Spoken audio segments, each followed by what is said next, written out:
जय बद्री विशाल। आज मैं अपने श्री बद्रीनाथ धाम पहुँच गया। एकादशी गुफा है यहाँ, चलो दर्शन करते हैं। उसको बोलते हैं हेमवती गुफा। ये है हेमवती गुफा।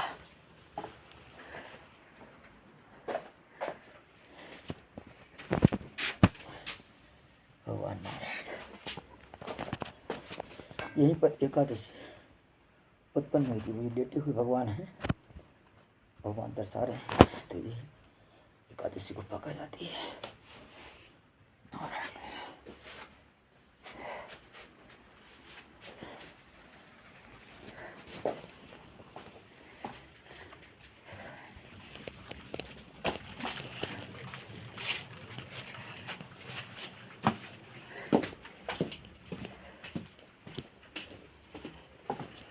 यहाँ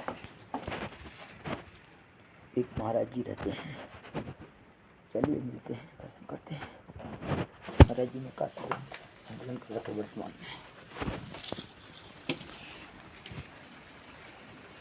महाराज जी इन्होंने पूरा इसमें परिश्रम किया है। हजारी बाबा हैं जगदीश जी। जय बद्री विशाली। महाराज श्री हमारे बचपन से महाराज जी की गोद में खेला है दास। महाराज जी आपसे निवेदन यहाँ के बारे में बताइए थोड़ा सा, एकादशी के बारे में।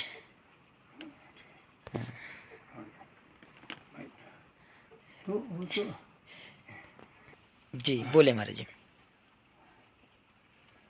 बड़े रणछोड़ विष्णु भगवान की जय। पन्ना एकादशी महारानी की जय। शांताकारम रणछोड़ विष्णु हेमवती गुफा शयनम पद्मनाभम सुरेशम विश्वपालन कर्ता गगन सादृशम मेघ वर्ण सुमांगम देव हितार्थ कमल नयनम योग आत्मचिंतन विधान गम्यम अर्थ धर्म मोक्ष मुक्तिदायकम वंदे विष्णु भय सर्वलोकनयनकम एकादशी च विद्महे पुरुषोत्तमाय धीमहि तन्नो देवी प्रचोदयातः। ओम एकादशी महारानी की जय। बद्रीनाथ भगवान की जय। वृंदावन बिहारी आए सभी भक्तों की जय। ये स्थान उतना ही पुरातन है।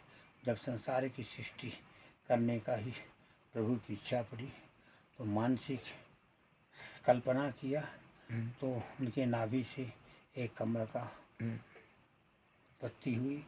उसमें जो कल्पना किया तो एक आदमी आके बैठा, वो चारों तरफ सिर घुमा के देखा कि मैं कौन हूँ, तो उसके चार सिर हो गए, वो ब्रह्मा हो गया। उसी के द्वारा उत्पत्ति हुई। समय आने पर शंकर जो सनक सनंदन सनत कुमार चार पुत्र पैदा किया, उनको पिताजी आज्ञा कीजिए, बोले संसार की रचना करो। आज्ञा मान के सिरोधार करके आए। नारद ने उनको भगा दिया, इसलिए वो तपस्या करने चले गए। और यह पता विष्णु को, वो ब्रह्मा को पता चला कि मेरे पुत्रों को भगा दिया। नारद उसने श्राप दे दिया कि तू 2.5 घड़ी से अधिक कहीं नहीं ठहर सकता है। इसलिए क्रोध से शंकर की उत्पत्ति किया और शंकर को बोले कि पिताजी आगे गए। उन्होंने कहा कि संसार की रचना करो।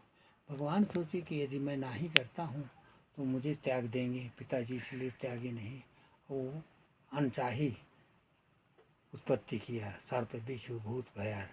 जब उनको भूख लगी तो कहा कि हमें भूख लगी, तो ब्रह्मा की ओर संकेत कर दिया। जैसे सारे दौड़े तो भगवान ब्रह्मा ने कहा रुको रुको रुको रुको, और शंकर भगवान से कहते हैं कि जाओ अपनी ये सब समाज लेके चले जाओ। भगवान हंसने लगे और तुरंत कैलाश में वास किया। तब वो मानसिक रूप अपने दो भुजाओं से मनुष्य दो भुजाओं से स्त्री या पुरुष का जोड़ा निकाला, जिससे उसका नाम मनसत रूपा पड़ा। उसी से सृष्टि उसे हुई है, उसी से हम लोग हुए। उसी समय जो हुए उसी से एक स्त्री या पुरुष के जोड़े से 2 पुत्र हुए। तो एक सात्विकी विचार के थे, उनको स्वर्ग की रात दे दिया, और जो खाने पीना था उसको मृत्यु लोक की रात चंद्रवती नगरी कर दिया। तो और माता पिता वनवास चले गए, भगवान की अपना प्रार्थना करके परमात्मा को प्राप्त हो गए। इधर नाड़ी जंगों को ये हुआ कि मुझे पिताजी स्वर्ग की राज नहीं दिया, और तो मैं लड़ ले लोगों, मेरी पैतृत्व संपत्ति है। लोगों ने मना किया पर माने नहीं, तो इसलिए संग्राम किया, हार गया। हारने के बाद उसको ये ख्याल आया कि मैंने बहुत गलत काम किया, पिता का भी अवहेलना किया, भाई का भी अवहेलना किया, और मेरे साथ में जितनी जनता वो भी मारे गए, तो ये बहुत गलत हुआ। अब मैं मुंह दिखाने लायक नहीं हूँ, इसीलिए मैं गद्दी में नहीं बैठूंगा जब तक स्वर्ग की प्राप्ति होगी। इसलिए बाहर एक मंदिर बनी थी, वही राजा नारीजंग का, वहाँ बैठ गए, और सारे जो बचे हुए थे वहाँ बैठे, प्रार्थना करने लगा, रोने लगा, मुझसे बहुत करीब, प्रभु मुझे स्वर्ग की रात दे दो, दोबारा मेरा जन्म होना कठिन है, क्योंकि मनुष्य देहि दुर्लभो देहि देहि नाम क्षण भंगुरा, तथापि मन्ने वैकुंठो तब दर्शनाता। सब बार बार देहि मिल जाए पर मनुष्य मिले, भगवान से लड़ने लगा। भगवान ने सोचा कि अब इसकी कामना पूर्ण करूँगी कि इसका नाम परम पिता है, जो गलती भी हो जाए और परमात्मा के सामने चल जाए और कह दे सर्वधर्मान परित्यज्य मामेकम शरणम व्रज आत्मा सर्व पापेभ्यो मोक्षयिष्यामि। और कहता है, हे प्रभु मैंने बहुत अपराध किया, क्या बताऊँ कि अपराध सहस्त्र भाजनम पतितम भीमि भवार्णवोदरे अकृतिम शरणम गतम हरे कृपया केवल महात्मा साकुरु, मुझे स्वर्ग दे दो, मुझे क्षमा कर दो। भगवान ने उसकी कामना पूर्ण करने के लिए एक बालक का जन्म दिया, जिसका नाम मूर्धैत्य हुआ। मूर्धैत्य जब 5 वर्ष का हुआ तो वो कहा, पिताजी आपके दरबार बहुत बड़ी है, पर जितने हैं सब बैठे हैं, अब सिर नीचा क्या हूँ, दुखित किया हुआ है। उन्होंने कहा कि बेटा हमारे राज में सुख संपत्ति तो सब कुछ है, पर हमको स्वर्ग की राज न पिताजी के द्वारा मिला, न भाई के द्वारा, और न बाहुबल से अब न मिलेगी। इसीलिए हम भगवान के सन्निधि, हम भगवान के या अब कहीं नहीं जा सकते हैं, हमारा जो मरण हुआ यहीं हुआ। तो इसलिए बालक उठ के खड़ा हुआ, कहा पिताजी आपने जो ये कहा तो आप धैर्य रखें, सब कोई, और सबको प्रणाम करता हूँ, मैं सबको स्वर्ग बैठाऊँगा। तो लोगों ने कुछ हंसने लगे कि बड़े बड़े योद्धा जो है मारे गए, ये छोटा सा छोरा कहता मैं स्वर्ग बैठाऊँगा।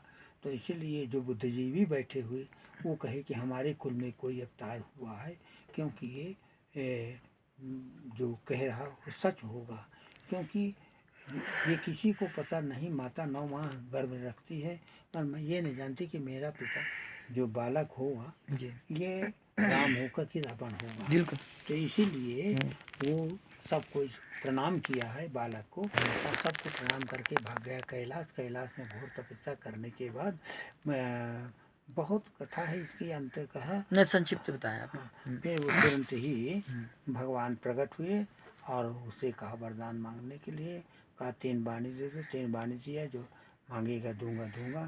तो कहा है कि ये जो आप मुझे वरदान देना ही चाहते हैं तो ऐसा दे दो कि मैं ब्रह्मा की सृष्टि से न मरूं। तो इसीलिए अमर हो गया, भगवान अंतर्ध्यान हो गए, और वो चला आया अपने स्थान को परिक्रमा करके। और जब आया तो सबको यहाँ हल्ला हो गया कि वो तो जीवित सबको हो गया था कि मर गया होगा छोटा वाला, लेकिन भगवान के सानिध्य जो होता है कभी मरता नहीं है। भगवान अपनी गोदी में रखता है और उसको फिर संसार में भेजता है। तो इसीलिए वो आया और कहा पिताजी परवारों, आपकी कृपा से मैंने शंकर भगवान का वरदान पाया हूँ, और चलो मैं सबको स्वर्ग बैठाऊँगा। सब कोई लेके चले हैं। मूर्धैत्य का जब वो चला तो देवलोक में नगारा बजाया, देवताओं का अभिमान आ गया कि देखो अभी आए थे और छोड़ दिया, फिर लेके आ गया। तो इस तरीके से तो करता ही रहेगा, इसको ऐसा करो कि पूरा सबके सबको मार डालो। इस वाणी को सुनकर के भगवान बहुत दुखी हो गए और नाराज होकर के इनको निस्तेज कर दिया। जो 10 हाथी के बल थे वो जो अभिमान था दूर हो गए। इसलिए दोनों का संग्राम हुआ। संग्राम होने पर वो सब देवताओं को इतना खदेड़ा मारा कि सबको खदेड़ के यहाँ ले आया। यहाँ अमृत लोक में सारे देवता छिप गए।